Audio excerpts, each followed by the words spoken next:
마음을 새롭게 함으로 하나님의 뜻을 이루라 하는 지하에서 오늘 말씀을 우리 함께 살펴보면서 은혜를 나누고자 합니다. 구원 이후 우리는 어떻게 살아야 되나 하는 그런 측면에서 12장이 시작되면서 그러므로 라고 그렇게 받고 있습니다.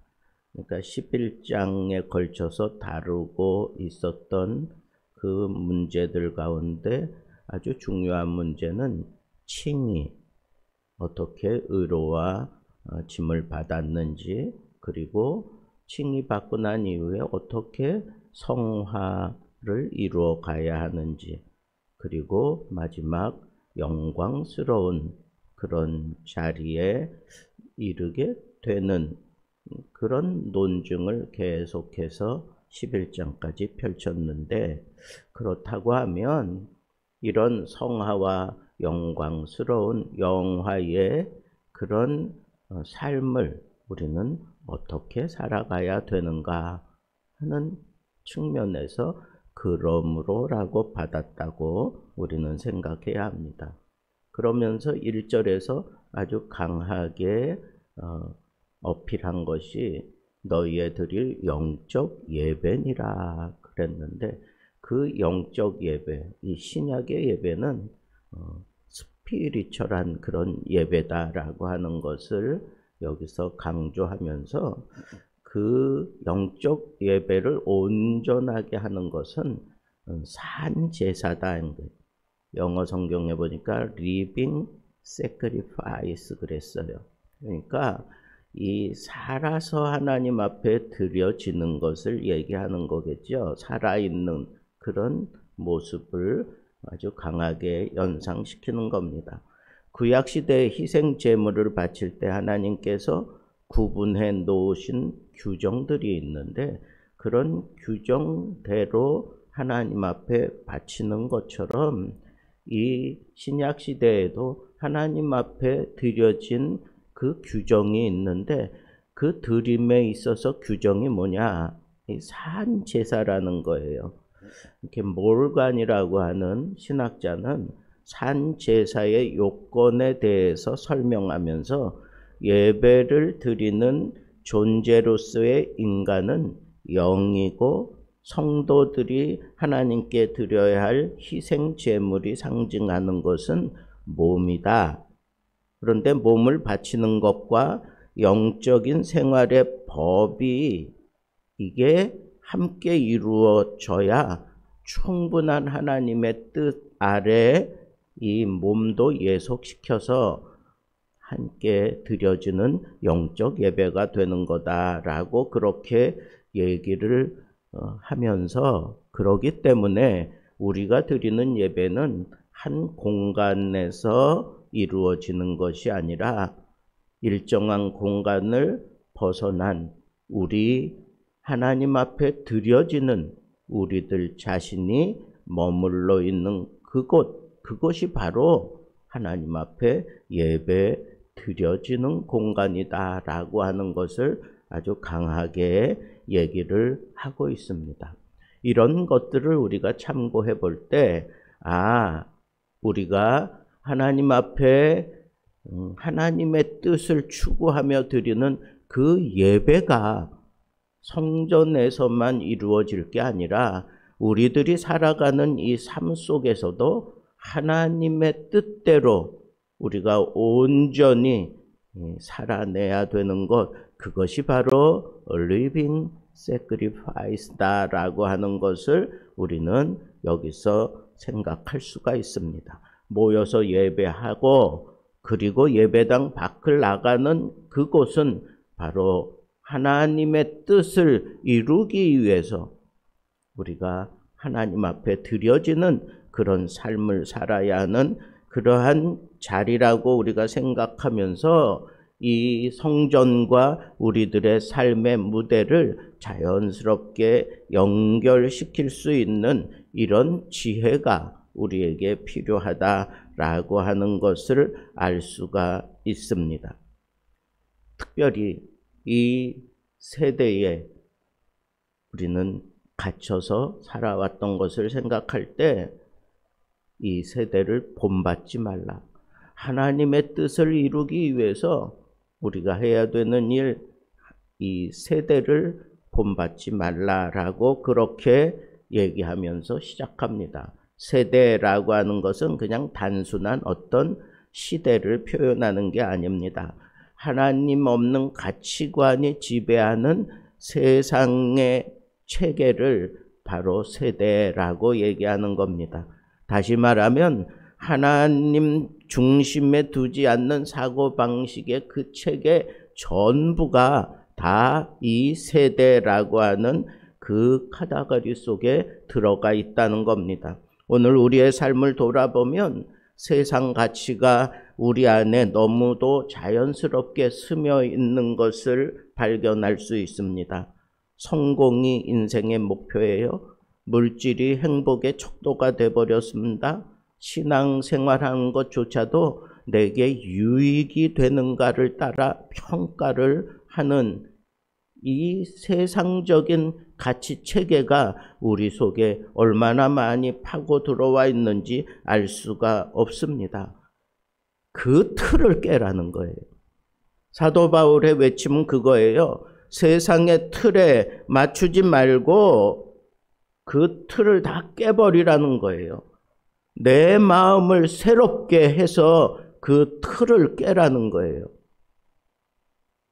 우리의 생각, 우리의 사상, 우리의 판단, 이것들은 바로 우리의 이 마음이 관할하는 것이니까 마음을 새롭게 해서 그 틀을 깨는 것이 첫 번째 순서다라고 하는 거예요.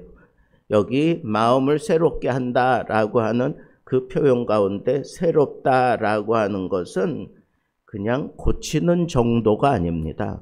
이건 완전히 새로워지는 것을 얘기해요. 본질의 새로움, 내적 혁신, 뭐 그 정도로 표현할까요? 그리고 이 헬라 원어 자체도 여기 보면 새롭게 한다 하는 단어와 지성, 사고방식, 가치 판단이라는 단어가 결합되어 있는 단어입니다. 그러니까 무엇을 새롭게 하느냐? 우리의 지성, 우리의 사고방식, 우리의 가치 판단, 이것을 새롭게 하는 겁니다. 이게 새로워지지 않고는 새로워졌다라고 얘기할 수가 없다는 거예요. 그래서 우리의 신앙은 외적인 형식이 아니라 생각의 중심이 새로워지는 데서부터 출발해야 된다라고 얘기하는 겁니다. 여러분, 이것은 성령에 의해서 가능해요. 내 의지와 내 뜻대로 되는 것이 아니라 성령께서 나를 온전히 사로잡으시고 나를 통치하시고 나를 주장해 주실 때 가능한 일이다라고 하는 거예요. 그래서 내가 온전히 변화되는 것은 내가 아무리 애를 쓰고 노력하고 뭐 돌을 닦고 그런다고 생긴 것이 아니라 성령께서 나에게 오셔서 나를 완전히 바꾸어 놓으셔야 그게 가능하다는 거예요. 여러분, 우리가 이렇게 새 마음을 가져야 되는데 새 마음, 성령께서 나에게 주시는 그 새 마음, 그것은 나의 지난 과거 나를 중심으로 살았던 자기 중심적인 그 사고가 바뀌는 걸 얘기하는 거예요. 세상이 이 정도면 괜찮아 라고 판단했던 그 생각도 바꾸는 것입니다. 어떻게? 이게 정말 하나님의 뜻이 맞는가 라고 하는 그런 기준이 생기는 거예요. 그래서 그 기준에 따라 바꾸어가는 그 모습이 바로 새 마음이다라고 하는 거예요. 그러니까 여러분, 지금까지 제가 강조하고 있는 것은 내가 어떻게 나 자신을 바꿀 수가 있어요. 내 생각을 내가 어떻게 바꿔요? 아무리 애를 쓰고 노력해봐야 거기서 거기에요. 그렇지 않습니까? 그런데 이걸 온전히 새롭게 바꾸라고 하는 것은 하나님께서 내게 성령을 부으시고 성령의 지배를 받으며 성령의 통치를 따라 사는 것, 그것이 바로 새 마음이다라고 하는 겁니다. 우리는 컴퓨터 시대를 살아가고 있는데 요즘에는 계속해서 제 컴퓨터가 이제는 조금 오래됐으니까 자꾸 윈도우가 지금 10을 쓰고 있는데 윈도우 11로 바꿔야 된다. 자꾸 그게 공지가 떠요. 지금 제 컴퓨터도 윈도우 체제니까 윈도우 10에 따라 움직여지고 있는데 이게 공급하는 업체에서 이제 10월 말이면 그걸 끊어버리겠대요. 그 11월부터는 제대로 공급 안 해준다는 거예요. 그러면 더 이상 거기에 따라서 무엇을 하고 무엇을 더 뭐 하고 뭐 이러는 것들은 할 수 없는 그런 입장에 처해지게 되는 겁니다. 그건 업데이트 한다고 되는 게 아니에요. 이거는 업데이트 하는 것은 그걸 바탕으로 해서 그 위에 무언가를 이렇게 조금씩 바꾸는 거예요. 그런데 이건 완전히 판을 새롭게 까는 거는 완전히 다 지워버리고 새롭게 새로운 운영 체제를 거기 깔아버려야 그게 완전한 운영 체제가 돼요. 그걸 우리는 포맷한다 그래요. 신앙생활도 마찬가지입니다. 예배를 드리지만 여전히 세상의 가치로 판단하고 뭐 세상의 가치 판단에 대해서 조금 생각을 달리할 것들을 내가 얻었다고 해서 내가 근본적으로 바뀌거나 변화되지 않는다는 거예요. 성령께서 나에게 오셔서 나를 주장하시고 나를 통치하실 때 그 체계로 우리가 완전히 바뀌어지지 않고는 우리는 여전히 바울이 고심했던 것처럼 오라 나는 공고한 사람이다. 나는 선을 행하려고 하지만 여전히 나는 죄를 행하는 그런 모습을 보는도다. 그런 상태밖에 되지 않는다는 거예요. 선을 행하려고 하는 마음 그 정도밖에는 안 된다는 거예요. 아예 선을 행하는 사람이 되는 것은 성령의 법을 따라 완전하게 우리가 변화되어져야 가능하다는 거예요. 그래서 여기 변화받아라고 하는 이 표현도 예수님께서 변화산상에서 변화받았을 때의 그 표현을 그대로 쓰고 있습니다. 겉모습뿐만 아니라 본질이 변하는 내적인 변화가 바로 여기 변화를 받으라는 얘기입니다. 그런데 중요한 것은 그게 수동태예요. 내가 스스로 변화할 수 없다는 거예요. 받으라는 거야. 성령을 통해서 변화를 받으라는 거예요. 완전하게 변화된 모습으로 성령의 지배를 따라 살아가는 그런 사람으로 완전히 변화되라는 겁니다. 우리 마음에서 일어나는 변화가 아니에요. 하나님께서 우리 마음에 부어주시는 변화입니다. 그러니까 성령을 통해서 우리가 변화된 모습으로 살아갈 수 있는 거라면 성령께서 내 안에서 일할 수 있도록 내 마음의 여지를 다 내어드리는 싸움을 해가면서 내가 이 신앙생활을 감당해 가야 되는 것입니다. 그러면 성령께서 변화된 내 마음에서 적극적으로 일으키는 것이 뭐겠습니까? 딱 하나예요. 하나님의 뜻을 이루는 겁니다. 새 마음은 결국 하나님의 뜻을 이루는 자리로 가게 만들어 줍니다. 하나님의 뜻 어떻게 이루라고 했습니까? 선하시고 기뻐하시고 온전한 하나님의 뜻. 잘 들여다보면 선하다, 기뻐한다, 온전하다. 이거는 하나님의 마음 그 자체입니다. 그러니까 내 안에서 하나님의 그 마음이 그냥 이루어지는 거예요. 그러면 그 마음 때문에 기뻐하고 그 마음이 온전한 거고 그 마음이 선한 겁니다. 이익보다 옳음을 선택하는 그런 삶으로 바뀔 겁니다. 기뻐하시는 그 뜻을 따르는 건 것보다는 하나님께 순종하는, 말씀에 순종하는 그런 모습을 중요하게 생각하고 살 것입니다. 온전한 뜻을 이루기 위해서 어떤 세상과 인간과 타협하지 아니하고 온전히 하나님 중심의 삶을 살아가는 그런 모습으로 사는 것입니다. 특별히 여기 너희는 세상을 본받지 말라 그랬는데 세상에 두드러진 그 표현은 풍속적이라는 거예요. 또 세상은 유행적이라는 겁니다. 그리고 세상은 완전히 자기 주도적이라는 겁니다. 우리는 이것을 대처하며 살아야 돼요. 오늘날 이 문화가 많이 막 혼탁하게 흘러가고 있기 때문에 기독교인들도 이 거침없이 막 흘러가는 이 혼탁한 문화 속에서 정신 차리지 않으면 하나님의 온전하시고 기뻐하시고 그리고 하나님이 그 선하게 생각하는 그 뜻을 우리가 놓치기 십상입니다. 지금 세계적으로 유명한 캐데헌이라고 하는 그런 애니메이션, 한국을 굉장하게 올려놓은 그 애니메이션도 세계를 강타하고 있지만 그냥 그것만 가지고 한국의 위상을 높였구나 그러고 좋아할 게 아니에요. 거기서 설정되어 있는 그 내용들이 반기독교적인 내용이 얼마나 많은지 아십니까?